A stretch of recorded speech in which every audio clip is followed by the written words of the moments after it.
He thought someone had broken in. But when he ran into that kitchen, what he saw dropped him to his knees. The lights were off. It was barely 7 a.m. Andrew James had just returned from a last-minute business trip, tie still on, briefcase still in hand. He wasn't supposed to be home, but something felt off the moment he stepped through the door. There was a sound, soft, strange, laughter. And not just any laughter. It was high and wild, echoing down the marble hallway, alive and real, in a house that hadn't felt alive in months. His heart jumped. That house had been quiet since the divorce. Too quiet. His son, Alex, 5 years old, hadn't spoken in weeks. Some days he wouldn't even come out of his room. And now there was laughter? Andrew dropped everything and ran. He turned the corner into the kitchen, ready to find a stranger, an intruder, something dangerous. Instead, he found flour. Everywhere. Floating in the air like snow. Spilled across the hardwood floor. Piled in soft drifts beneath the sink. And in the center of it all, Alex, lying flat on his back, smiling, arms wide, making snow angels in the flour, laughing. Next to him was Elizabeth, the new housekeeper, barefoot, hands dusted white, a quiet smile on her face. She didn't look afraid. She didn't move. She just watched the boy, like the moment was too sacred to disturb. Andrew couldn't speak. He couldn't move. His son was laughing. Not just giggling, but laughing from the gut. Freely. Fully. And then Alex sat up, looked at his father, and said a single word. Again. One word. After weeks of silence. After months of grief. After everything they had lost. And something broke open inside Andrew.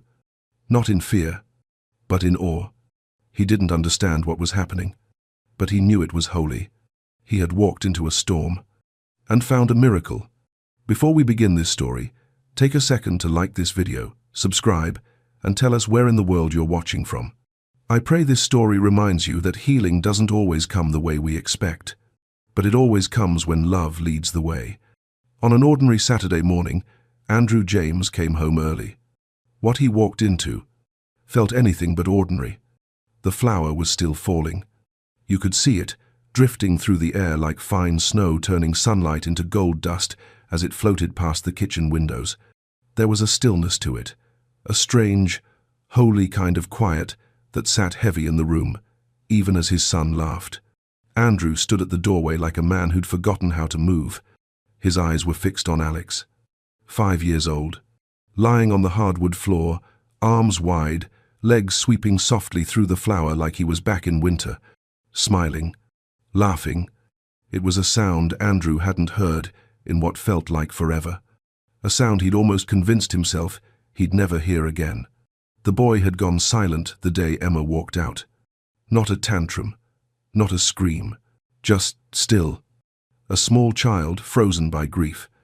And now here he was, giggling, rolling, covered in flour, cheeks red with joy. And beside him, Elizabeth Brown, the new housekeeper, hired just 2 weeks earlier through a high-end agency. Andrew had barely spoken to her since. She wasn't intrusive, didn't ask questions. She just came and went, cleaning quietly, like a ghost. But now, she was in the middle of his kitchen, kneeling barefoot in a pile of flour, arms open, laughing with his son. She didn't look guilty, didn't flinch when she saw him, just smiled, soft, calm, present. It made no sense. Andrew's instinct was to snap, to ask what she thought she was doing, to demand answers, but his voice didn't work. Not when Alex looked up at him, eyes shining, and said it again. Again. One word. Clear. Soft. Alive. Andrew swallowed. The lump in his throat was sudden, heavy. He couldn't take his eyes off the boy. He looked down. The floor that was usually polished to perfection was a mess, flour spilled across every plank, thick enough to leave footprints and patterns. Alex had drawn something, 2 wings, side by side, one small, one barely formed. Snow angels. In flour. Andrew blinked. The moment felt too big to fit inside his chest. He finally spoke quiet, low. "What is this?" Elizabeth didn't answer right away. She brushed flour from her arm, then looked at him gently, like she already knew how fragile this moment was. "It's called sensory mapping," she said. Alex reached for the flour himself. That's the first time he's touched the floor since she left. Her voice was soft, even, not defensive, not emotional, just truth. Andrew stared at her. He didn't know what to say to that. Didn't even know how to process it. The kitchen, his kitchen, where nothing was ever out of place, was now covered in chaos. But his son was alive in it, present in it. And Elizabeth? She wasn't standing above him. She was with him, on the floor, laughing, waiting. Andrew stepped forward, slow, careful. His shoes crunched softly on the flour. He looked down and saw the edge of his son's angel shape, just touching the toe of his shoe. Alex smiled, a real, full smile.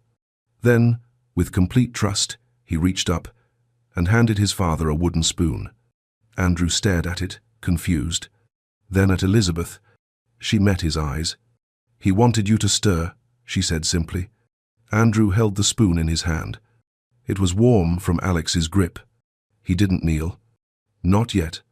But something in him bent, just a little. A pause stretched between them. Flour floated past his collar. The boy giggled again, brushing flour from his face. It left a handprint on his cheek. And that's when Andrew noticed the notebook.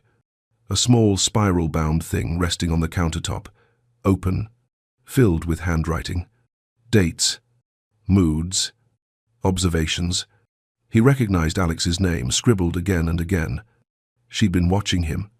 Not like a maid, like something else entirely. Andrew's throat tightened. He glanced at Elizabeth. She didn't explain. She just sat there beside his son, waiting. Not pushing, not performing, just holding space. And somehow, in the middle of that mess, Andrew didn't feel out of control. He felt something he hadn't in a long time. Stillness. And for the first time since the divorce, he didn't want to run. He just stood there, watching his son smile, covered in flour, covered in grace. And though he didn't kneel that morning, a part of him never stood the same again. Because something sacred had started. And it wasn't over. Not even close. She never explained herself that morning. She didn't need to. While Andrew stood frozen at the edge of the flour, still holding the wooden spoon in his hand like it was a relic, Elizabeth simply smiled and let the moment pass like it belonged to someone else. That was the first thing he noticed about her. She never tried to take credit for anything. Not the laughter, not the word, not even the peace. She moved through the kitchen that day with a kind of reverence, wiping down the counter without rushing, helping Alex to his feet without startling him, dusting flour from the boy's curls with a tenderness that felt too personal for a woman he barely knew. It made Andrew uneasy, not because she did anything wrong, but because she did everything right, and he didn't know how to handle that. She'd arrived 3 weeks earlier, recommended by the agency, no family listed, no references needed, just a clean background check, glowing reviews, and a soft-spoken voice over the phone that said she was available for live-in work. Andrew hadn't asked for much. He didn't want connection. He wanted structure. Someone to keep the place clean, to make meals, to stay out of the way. When she moved in, she came with just one suitcase and a single spiral-bound notebook tucked under her arm. She spoke very little those first few days, never interrupted, never lingered. She found her rhythm quietly making herself small in a house built to be loud. Alex didn't speak to her, not once, but she watched, patiently, from the edge of every room. She noticed how he avoided the floor, how he only ate dry cereal with his hands, how he covered his ears when the blender started. Every evening, after the kitchen was spotless, she would sit at the far end of the dining table, open that little notebook, and write. No one asked her to. No one told her to. But every page began the same way. Date, time, mood, triggers, response. She was tracking him, not like a maid, like someone searching for something. The first change came on a Wednesday. Quiet, easy to miss. Andrew remembered walking past the living room and seeing Elizabeth seated on the rug, a baking video playing softly on her phone. She wasn't even looking at it, just letting the sound drift through the room. The video showed a child's hands kneading dough. Soft music, gentle voiceover, laughter in the background. Alex, who had been curled up on the armchair with a blanket over his legs, turned his head slowly and stared. He didn't move, didn't speak, but he watched until the video ended. Elizabeth didn't say anything. She simply reached for her notebook that night, flipped to a fresh page, and wrote. By Friday, she started baking in the mornings. Nothing loud, just cinnamon rolls, mostly. Soft dough, no mixer, everything by hand. She always left the kitchen door open. Never called Alex over. Never said a word. But the scent filled the penthouse warm, sugar, vanilla, something that felt like memory. On the third morning, Alex walked to the kitchen threshold on his own. Watched her knead the dough. Didn't step inside. Elizabeth didn't look up. But she set a small bowl of flour on the floor near the doorway, just within reach, and kept working. When she glanced back 10 minutes later, 2 small fingerprints were pressed into the powder. She wrote it down that night. Date, time, mood, response. He touched the flour. Andrew never noticed any of it. He was too buried in meetings, too detached to look closely, too tired to care. But now, standing in that kitchen days later, his son covered in flour, the silence finally broken, he saw it. Not just the mess, but the method. She had been building to this. One tiny step at a time, with no applause, no attention, just faith and patience, and something else Andrew didn't recognize in people anymore. Compassion without motive. Later that afternoon, while Alex napped on the couch, Andrew wandered into the hallway where the linen closet sat open. A broom leaned gently against the wall. A dustpan, half filled with flour, rested nearby. On the top shelf, just behind a stack of folded towels, he noticed a worn photo album. He pulled it down. The first page held a picture of Alex at 2 years old, standing on a stool beside his mother, hands deep in cookie dough. Flour on their faces. Laughter frozen in time. Andrew stared at it for a long time. His hands trembled. Then he turned the page and saw a note tucked behind a recipe card. In Emma's handwriting. He likes to feel things, soft textures, safe ones. He closed the book, and for the first time since she left, he whispered her name out loud. Emma. He didn't know why Elizabeth had chosen flour, but now he was starting to understand. She wasn't just cleaning the house. She was reading its ghosts, and gently, without force, she was helping them speak. The next Saturday, Andrew stayed home on purpose. He didn't say it out loud, didn't cancel meetings, just didn't schedule any. He told himself it was nothing. But at 6:59 a.m., he was already awake, standing in the hallway outside the kitchen, waiting. The flour was already out. He could see it through the doorway, 2 brown paper bags, half opened, sitting on the island. A soft hum filled the room, some kind of instrumental music playing low from a speaker near the sink. It wasn't the kind of music Andrew usually noticed, but this morning it felt like the room had a heartbeat. Elizabeth was there, kneeling on the floor in a blue apron, sleeves rolled up. Her hands moved in slow, practiced rhythms as she poured a small stream of flour into a shallow metal bowl. Across from her, Alex sat cross-legged on a towel, eyes wide, waiting. He wasn't smiling yet, but he wasn't afraid either. Andrew stepped in. Slowly, quietly. No one said anything. Elizabeth glanced at him just once, then turned back to Alex. She dipped her fingers into the flour and tapped it lightly, sending up a small puff of white. Alex giggled. Not the wild laughter from before, just a soft, quiet sound. But it was real. She handed him a wooden spoon. He took it, and without needing to be told, he began to stir the flour, small circles at first, then larger. Andrew leaned against the doorway, watching. There was no performance, no forced smiles, just presence. He couldn't remember the last time the room felt like that.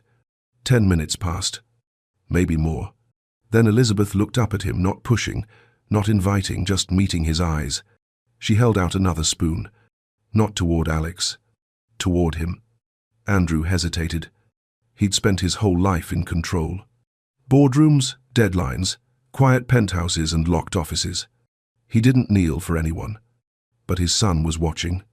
And for some reason, today, that mattered more than pride. So he walked forward, and slowly, stiffly, knelt down on the other side of the flower bowl. The hardwood floor creaked under his knees. The spoon felt awkward in his grip. Too small, too simple. He looked at Elizabeth. She didn't speak. She just pressed her palm flat into the flower, leaving a handprint. Then looked at Alex. Alex watched her. Then copied her motion, pressing his tiny hand into the powder. And then he looked at Andrew and waited. Andrew swallowed, then reached forward, pressed his hand into the flower. It left a ghost-like imprint, uneven, faint at the edges, but it was there, right next to his son's. Elizabeth didn't say a word. She just nodded once and said quietly, "He sees you now." For a moment, no one moved. The music kept playing. The sun crept across the marble. The flower caught the light. Alex leaned forward and placed his hand on top of Andrew's print. His fingers were smaller, barely reaching the edges, but he matched the shape. And then he looked up. "Daddy," he whispered. Andrew felt his breath catch. He hadn't heard that word, not like that, not with joy, in months. His hands dropped to his lap. His eyes burned. He turned away, just slightly, hiding the crack in his voice. "I'm here," he said softly. It was all he could manage. Later that morning, after Alex had fallen asleep in the blanket, Fort Elizabeth had helped him build behind the couch. Andrew stayed behind in the kitchen. Elizabeth was wiping down the counter. The music had stopped. The room felt still. He looked over at her. "Why flower?" he asked. His voice wasn't sharp anymore. It sounded tired, but open. Elizabeth paused, still facing the sink. "Because it's safe," she said.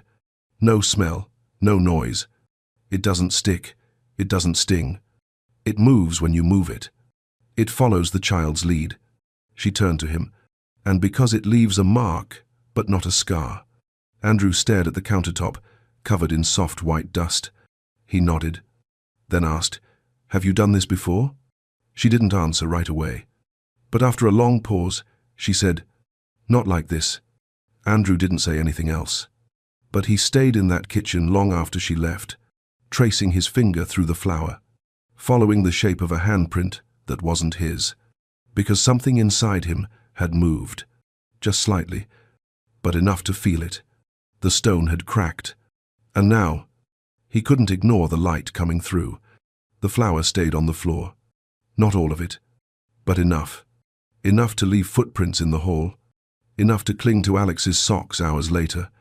Enough to remind Andrew every time he walked into the kitchen that something was changing, and he didn't know how to stop it. That night, he didn't sleep much. He tried. He laid down in his bedroom alone, as always, the city outside buzzing faintly through thick windows, but the silence inside felt louder than ever. He kept seeing that little handprint, pressed beside his own, almost touching, and hearing the boy's voice, just one word, "Daddy." It echoed differently now, not just in memory, but in guilt, because for all the joy he'd felt in that kitchen, all the pride, there was something else, too, something heavier. He hadn't been there. Not really. Not for the silence. Not for the tears. Not for the quiet slipping away of a boy too young to know how to grieve. And now Elizabeth, this stranger, had found a way in. She'd done something he couldn't. And as grateful as he was, a part of him resented that. The next day, Elizabeth baked again. This time it was cinnamon bread. The smell wrapped around the apartment like a memory he hadn't asked for. Andrew stood in the hallway, hands in his pockets, watching her move. She worked with purpose, quiet precision. No humming, no speaking. just the rhythm of someone who knew what they were doing and did it with care. Alex wasn't in the room. He was in the den, watching cartoons, half curled under a blanket. Elizabeth glanced at the hallway once, saw Andrew, but didn't greet him. She just kept kneading the dough, and maybe it was the scent, or the silence, or just something unnameable, rising in his chest. But Andrew stepped into the kitchen. "Do you always use cinnamon?" he asked, softly. Elizabeth didn't look up. "Only on Sundays," she said. He nodded, then added, "Emma used to, when she baked." Elizabeth paused. Not a dramatic stop, just a quiet slowing of her hands. Andrew leaned against the counter, fingers curling around the edge. "I haven't opened the spice rack since she left," he said. Elizabeth still didn't speak, but her hands moved more gently now. "She had a recipe book," he went on, "used to keep it tucked behind the olive oil. I think it's still there." Elizabeth finally glanced up. Her eyes met his for half a second. Soft, steady, and something passed between them. Not forgiveness, not comfort, just recognition. Two people standing in the remains of a life neither of them built, but both were now living in. Later that afternoon, while reorganizing the spice shelf, Elizabeth found it. The notebook. Beige cover, handwritten label on the front. Emma's kitchen. She didn't open it right away. She just sat with it for a moment, ran her fingers along the edge. When she finally did, a small folded photo slipped out. Alex, barely 3, standing on a stool beside Emma, his hands in a bowl of flour, his face lit up, smiling wide. Elizabeth turned the page. Inside were more than recipes. There were notes, tiny scribbled thoughts in the margins, observations, reminders, reflections only a mother would write. "Alex hates loud sounds, skip the mixer. Let him crack the eggs, even if he makes a mess. Cinnamon calms him down. Always say thank you after he stirs. He needs to feel helpful." Page after page. Not just instructions, but love, written in flour and ink. Elizabeth closed the book. She didn't cry, but she didn't move for a while either. That Saturday, she baked one of Emma's cookie recipes. No explanation, no announcement. Just set out the ingredients before Alex woke up. Let the scent fill the space again. Soft vanilla, warm sugar, and that quiet, steady cinnamon. Andrew didn't ask questions. He walked into the kitchen as she pulled the tray from the oven, then stepped back into the doorway like he hadn't seen anything at all. Alex came in on his own, sleepy-eyed, barefoot, still in dinosaur pajamas. He sniffed the air, then stopped, like something had just clicked. He looked at the tray, then up at Elizabeth, and whispered, "Mummy cookies?" Andrew froze. He hadn't heard that word spoken in weeks. Not in that voice. Not without pain. He turned his head slightly, just enough to hide his face. His hands trembled against the wall. Elizabeth didn't answer. She didn't need to. She simply placed the tray on the counter and quietly stepped away. Andrew stood there for a long time, watching his son eat quietly, crumbs on his cheeks, eyes soft. The moment didn't belong to him. Not fully. Not yet. And that truth stung more than he expected, because sometimes healing comes wrapped in someone else's hands. It was a Tuesday when she showed up. No call. No warning. Just a knock on the door, sharp and clipped, followed by the hum of elevator doors closing behind her. Andrew opened it, half expecting a delivery. Instead, he found her Sarah Klein. Corporate suit, leather portfolio, thin smile that didn't reach her eyes. "I was in the area," she said, stepping in without waiting for permission. "Thought I'd stop by. The agency likes updates." Andrew didn't move at first. Then he stepped aside. The air in the apartment shifted the moment she walked in. It always did with people like her, people who spoke in contracts, who wore approval like armor, who looked at children like liabilities. She stood in the kitchen, perfectly still, eyes scanning the space. There was no flour on the floor that day. Elizabeth had cleaned earlier. But even clean, the kitchen still felt different, like it remembered something warm, Sarah didn't sit. She clicked her pen. "So," she said, not looking up, "how is the housekeeper working out?" Andrew paused. The question was simple, but it didn't feel simple. He glanced toward the hallway, where Alex was humming softly from the other room.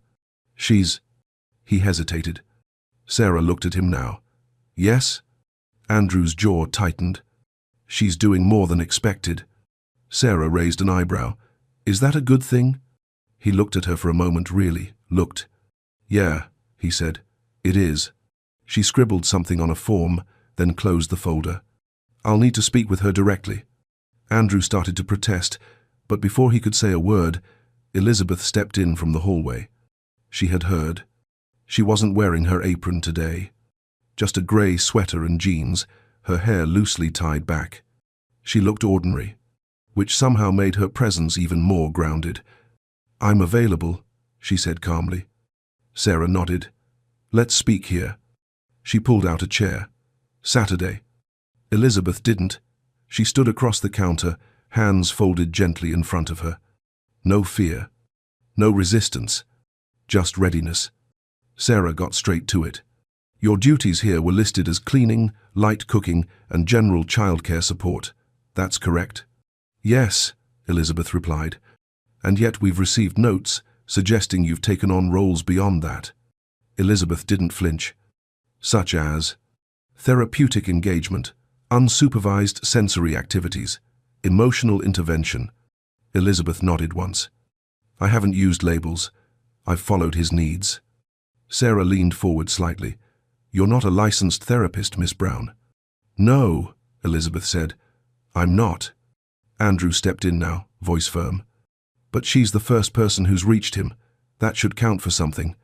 Sarah didn't turn to him. She kept her eyes on Elizabeth. "And what exactly are your methods?" Elizabeth didn't blink. She walked over to the drawer beside the fridge, pulled out her small spiral notebook, and placed it on the counter. "Every session is documented. Nothing is improvised. I observe, I adapt, I record responses. All sensory-based. No language pressure, no contact without consent." Sarah flipped through a few pages, unimpressed. "This isn't clinical." "No," Elizabeth replied. "It's human." A long silence followed. Sarah closed the notebook, tapped it once with her pen. "And what if the boy gets attached? What happens then?" Elizabeth's voice didn't rise, but something in her eyes turned unshakably steady. "Then he learns that safe people stay longer than the ones who leave." Andrew said nothing. He didn't have to, because for the first time in weeks, he realized how tightly he was holding on to all of this. The ritual, the quiet, the hope. It was fragile, and it could all disappear with one decision. His. Sarah stood, straightened her blazer. "I'll be reporting back to the agency." She turned to Andrew. "Ultimately, this is your call. If you're comfortable with the arrangement, it stays." She glanced one last time at Elizabeth. Not kindly, not cruelly, just with indifference. Then she left. The door clicked shut behind her. Andrew exhaled. Elizabeth didn't move. She just stared down at the notebook on the counter, its pages half filled with soft pencil marks and quiet faith. He walked over, stood beside her. "She doesn't get it," he said quietly. Elizabeth shook her head. "She doesn't have to." He looked at her now not as a hired hand, not even as a helper, but as someone who had stepped into a mess and made it feel like home. "I do," he said. From that day forward, no one came to check on them again. No more questions, no more oversight, because Andrew had made his choice. And this time, he chose the woman who stayed. It happened on a Saturday, but it wasn't like the others. There was no flower storm that morning, no snow angels, no giggling from the hallway. The kitchen was quiet, not cold, not tense, just still. Andrew had noticed the change the night before. Alex had gone to bed early. No protest, no bedtime story, no whispered, "Daddy," like the week before. Just silence, the kind that pressed at the walls. Elizabeth moved softly through the kitchen, preparing the usual: a bowl of flour, a wooden spoon, a folded towel near the window where the sun always came in first. But Alex didn't come. She didn't call for him. She never did. She simply waited, kneeling quietly by the bowl, watching the doorway like it might open any second. It didn't. Andrew sat in the dining room, just around the corner, listening. He felt it in his chest, something tightening, like the quiet was alive, like it was circling the house again. He stood and walked toward the kitchen, but before he reached the doorway, Elizabeth spoke, still facing the floor, still kneeling. He didn't sleep well. Andrew stopped. What happened? She shook her head slightly. He had a dream, I think. Didn't say much. But when I checked on him, he was curled up in the corner of the bed, like he was making himself small. Andrew exhaled slowly. Did he say anything at all? Elizabeth turned to look at him now, her voice low, controlled. He asked if flower angels disappear when we stop making them. Andrew didn't respond. Couldn't. An hour passed. Still no sound from Alex's room. Elizabeth didn't leave the kitchen. She stayed there, kneeling by the flower, motionless, hands folded in her lap. At one point, she pressed her palm softly into the powder, then pulled it back. A print remained, only hers. She stared at it for a long time. Then, as if led by instinct, she drew a circle around the handprint. Then 3 small dots. One above, one below, one beside. She said nothing, but her shoulders lifted just slightly, like breath catching in the chest. Andrew watched from the doorway, still unsure where he fit in this ritual, still afraid to break the silence. Then came the sound. Not laughter, not footsteps, just the creak of a bedroom door down the hall. Then soft padding, bare feet on wood. Alex appeared, hair messy, pajamas twisted, eyes puffy like he hadn't really woken up. He didn't look at Andrew. He walked straight to Elizabeth. She didn't move. He looked down at the flower, at her handprint, at the 3 dots, and, without a word, he dropped to his knees beside her. Andrew held his breath. Alex stared at the marks for a moment. Then he dipped his fingers into the powder, slowly, carefully, like it might hurt. He touched the circle, then the first dot, then the second, then the third. He looked up at Elizabeth, then turned and looked at his father. The pause between them held everything. And then, a whisper. One word. Us. Time didn't stop, but it slowed. Andrew's breath caught. He stared at his son, unable to move. The boy's fingers still hovered over the flower, still pressed gently against the marks they'd made together. Us, he said again. Not loud, not asking, just saying it, like a truth that had waited too long to be spoken. Elizabeth's eyes brimmed, but she didn't speak. She reached for Alex's hand and gently placed it over her own. Andrew stepped forward. He didn't kneel. Not this time. But he came close. Close enough to feel the warmth coming off his son's skin. Close enough to see the quiet in his eyes. The kind that only comes after pain. He swallowed hard. Then whispered the only thing he could. That your family? Alex nodded. No smile. Just a nod. Steady, sure. Elizabeth looked up at Andrew. He looked back. No walls this time. No questions. Just one man standing in front of a truth too big to carry alone. He opened his mouth. And what came out wasn't an order, or a guarded thank you. It was something else. You're not just the help, he said. His voice cracked. You're part of this. Elizabeth closed her eyes for a moment, then opened them. And in that silence, something settled between them. Not finished, not perfect, but real. Later that evening, the flower was still on the floor. They didn't clean it. Alex had drawn a new shape before bedtime, 3 stick figures, all holding hands. No words, just lines in powder. Andrew didn't ask what it meant. He already knew. The snow came softly that week. No warning, no storm, just the slow, steady fall of white against the windows like the world had exhaled. Andrew noticed it from his office window first. Lower Manhattan had already started to blur under the blanket. Taxis slowed, sidewalks thinned, and for once, he didn't rush to send an email or answer a call. He just watched it fall. Quiet, heavy, uninterrupted. That evening, the apartment was quieter than usual. Alex was sitting by the window with his knees tucked to his chest, watching the snow in silence.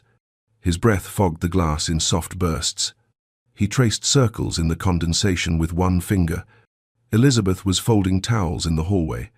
She hadn't said much since Saturday. She didn't need to. The air between all three of them held something too sacred to name. Andrew stood at the edge of the room, coat still on, gloves in hand. He looked at Alex, then at the window, then at the soft swirl of snow outside. "You want to go out?" he asked quietly. Alex didn't turn, just kept drawing his circles. Elizabeth appeared in the doorway. She didn't speak either, just waited. Andrew cleared his throat. "I thought maybe we could make a real snow angel this time, not just flour." Alex paused, then looked up. There wasn't a smile. Not yet. But there was something in his eyes. Curiosity. A flicker of something old and new at once. He nodded. They walked to Central Park just before dusk. Elizabeth came too, her scarf pulled high, boots laced tight. Alex held her hand with one mittened fist, the other in Andrew's. The world outside felt different than the apartment. Colder, quieter, but in a way that made everything feel honest. The trees stood bare, the sky low, the streets quiet except for the occasional crunch of passing feet. In the middle of the park, they found a patch of untouched snow beneath a line of trees. Alex let go of their hands, stepped forward, then stopped. His boots sank slightly into the white. He looked back at Andrew, eyes uncertain, breathing shallow. Andrew stepped closer, kneeling beside him. This time, no hesitation. "It's just like the flower," he whispered. "You don't have to do it perfect, just feel it." Alex looked at the snow again, then, slowly, lowered himself down. It wasn't graceful.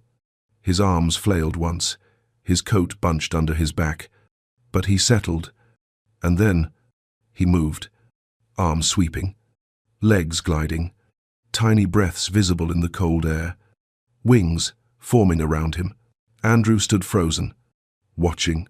His chest ached, not from pride, not from joy, but from something older, something buried, regret. Because this moment, the one happening right in front of him, shouldn't have taken this long. His boy was 5, and this was the first time they'd ever done this. He felt the sting behind his eyes, sharp as the wind. Elizabeth stepped beside him, whispered, "He's safe here." Andrew nodded, barely, then crouched down, not just beside Alex, but in the snow, pressed his back into the cold, let it sting his skin, let it remind him he was alive. He looked over. Alex looked back, and for the first time, the boy reached out, placed his mittened hand on his father's chest. "Like the kitchen," he whispered. Andrew couldn't speak. He just let the snow fall on his face and closed his eyes. Later, back at the apartment, the snow clung to their coats and boots. They didn't speak much. Alex went straight to his blanket fort, crawling inside with the kind of tired that only comes after something brave. Elizabeth unpacked a small Ziploc bag. She held it up to Andrew. Inside, a scoop of snow, pressed gently against the plastic, still holding its shape. "For the kitchen," she said. Andrew stared at it, the same way he'd once looked at contracts, at bank numbers, at silver, watches and pressed suits. But now, all he saw was memory. That night, he placed the snow inside the freezer, not because it would last forever, but because he couldn't let it melt just yet. Some things you need to hold on to, even if they slip through your fingers eventually. Especially then. Saturday came again. No storm, no tension, just the quiet weight of routine. Except this time, Andrew was up first. He didn't rush. He didn't overthink it. He just moved like a man who'd already made the decision, like someone who didn't want to miss anything that mattered. The flour was already on the counter. The bowl, the spoons, the folded towel, all where Elizabeth always left them. But this morning, there was something else. 2 small packages, wrapped in brown paper, tied with thin, white ribbon. He placed them side by side on the kitchen stool and stepped back. Then he waited. Alex came in first. He was still in his pajamas, rubbing his eyes, one sock half off. He yawned, spotted the bowl, and then saw the packages. He froze. Andrew knelt. "This one's yours," he said gently, tapping the smaller parcel. Alex looked up, cautious, then reached forward, pulling the ribbon with both hands. He opened the paper slowly, piece by piece, until the cloth beneath appeared. A child-sized apron. Blue. Stitched with his name, Alex. His eyes lit up. Without a word, he slipped it over his head. The apron dropped past his knees, big on his small frame. But he didn't seem to care. He grinned, touched the letters, then turned, pointing to the second package. "That one's not mine," he whispered. "No," Andrew said softly. "It's for her." Elizabeth entered moments later. She paused at the doorway when she saw the 2 of them apron on, flower ready, sunlight beginning to rise across the floor. Her eyes drifted to the second parcel. Andrew nodded toward it. "I thought maybe it was time." She didn't answer, just stepped forward. She opened the package with care, slow and quiet. Inside, a white apron, soft linen, gold thread stitched into the chest. Miss Brown. She looked at it for a long time, not like she was admiring it, more like she was remembering something. Andrew spoke again. "You don't have to wear it if it feels wrong." Elizabeth looked up. "It doesn't feel wrong," she said softly. "It just feels permanent." There was a long pause. Andrew didn't fill it. He just held it with her. Then, without another word, she slipped the apron over her head, tied it behind her back. Alex clapped. A small, delighted sound. Like he'd been waiting for this. They all smiled at the same time. For the first time. The flower came next. Soft clouds in the air. Circles on the floor. Handprints pressed beside handprints. But something about this Saturday was different. Alex wasn't just playing. He was leading. He counted out loud as they stirred. 1, 2, 3.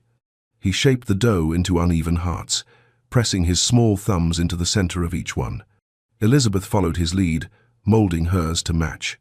Andrew hesitated, hands still clean. Then Alex looked up, held out a cookie. "You have to make one too." So, Andrew took the dough, pressed it between his palms, made a heart. It wasn't pretty, wasn't symmetrical, but Alex smiled like it was the best one. He reached out and placed his cookie beside Andrew's. "Same," he said, and Andrew felt something shift inside him again. Not breaking this time, but mending. After the cookies were in the oven, the kitchen still dusted in flour, Elizabeth turned back to the counter. The notebook was there, still open, the pencil beside it. Andrew reached for it. He didn't ask, just picked it up and wrote something at the bottom of the page. When he set it down, Elizabeth glanced at the words. There was no date, no chart, no observation, just one sentence. "She gave him back to me." Elizabeth didn't speak. She didn't need to. She just ran her hand gently across the page, then closed the notebook. Her fingers rested on the cover a moment longer than they had to. Later that night, after the dishes were done and Alex had fallen asleep with flour still on his cheeks, Andrew walked into the kitchen again. The aprons hung side by side on the wall, still dusty, still warm, and beneath them, on the floor, faint but visible, were 3 overlapping footprints. He stood there, barefoot, tired, grateful. Then he whispered, to no one in particular, or maybe to God, "Let this stay." But healing is a fragile thing. It doesn't ask for attention. It grows quietly, in apron threads, in shared cookies, in words never said out loud, and in the prints we leave behind when we think no one is watching. The flour didn't get cleaned up that week. Not all of it. Even after the cookies were gone. even after the broom had passed through twice. A faint trail of powder still curved along the baseboard.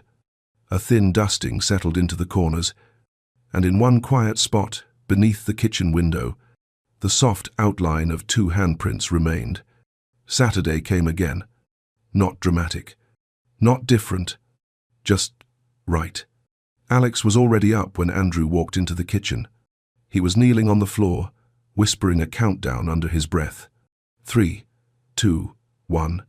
Then he pressed his palms into the flour and swept his arms out wide. A snow angel. His own version of prayer. Elizabeth entered next.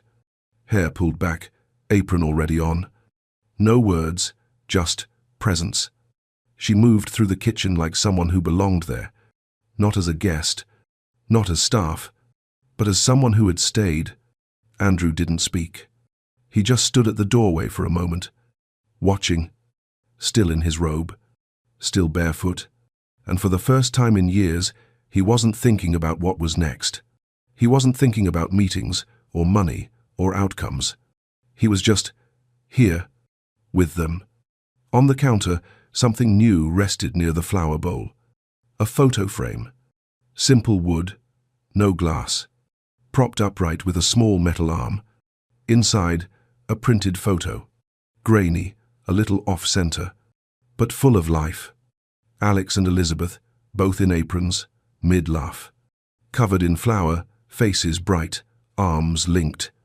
Andrew had taken it 2 Saturdays ago. No flash, no staging, just a moment that felt too real to ignore. Elizabeth noticed it first. Her eyes drifted to it, then to him. She didn't ask who had put it there. She just looked at him like she understood what it meant. Andrew walked over slowly, bent down, and beneath the frame, he fixed a small brass plate he'd ordered earlier that week. He tightened the screws gently, hands steady, then stood back and read the words aloud, quietly. Home isn't spotless. It's where the flower stays. No one said anything, but both of them were smiling. They baked that morning like they always did now. Together.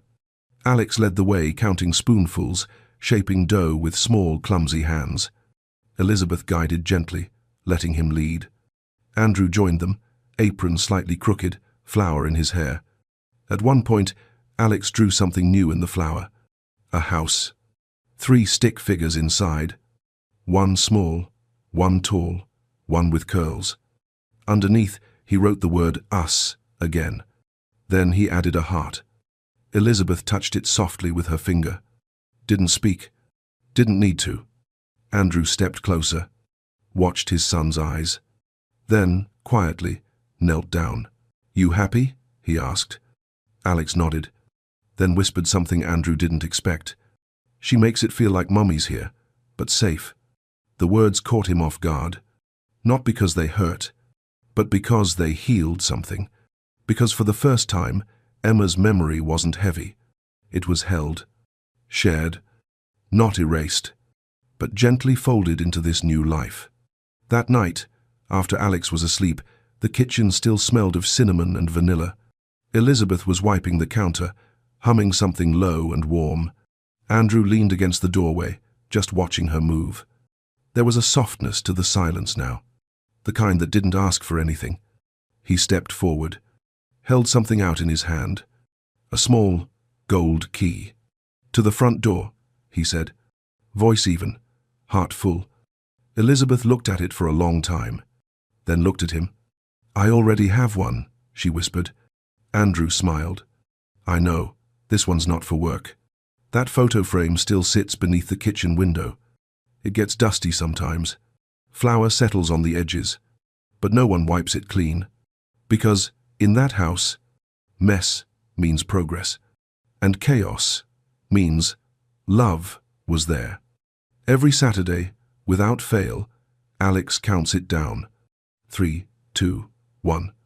And Elizabeth kneels beside him. That's right, baby, she says. Let it fall. And Andrew? He watches from the doorway. Not to supervise, not to fix, but to remember. That healing doesn't always come in answers. Sometimes it comes in flour, in memory, in mess. And in the quiet kind of love, that stays,